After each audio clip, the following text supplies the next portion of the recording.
Be sure to read and follow the safety guidelines to protect your computer from potential damage and ensure your personal safety. For more information about safety guidelines, see the owner's manual at dell.com/support. Before you begin, turn off the computer and disconnect all the attached peripherals. Before proceeding, ensure your computer is in service mode. To enter service mode, press and hold the B key on the keyboard and then press the power button.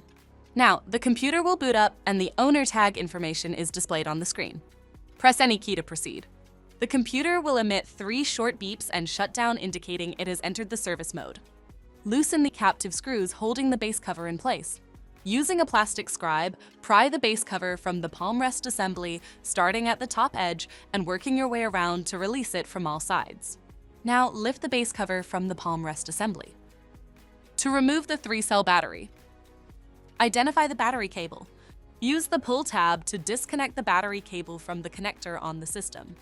Loosen the 4 screws securing the battery. Lift the battery out of the system with the cable. Remove the latch and tape. Flip the battery over. Disconnect the battery cable from the connector on the 3-cell battery. To reinstall the 3-cell battery, reconnect the cables on the battery connector. Flip the battery over. Retape and reinstall the latch. Place the 3-cell battery along with the battery cable.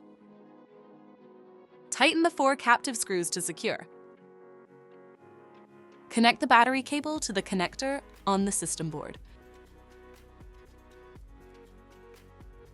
Next, align the base cover with the palm rest assembly and gently place it into position.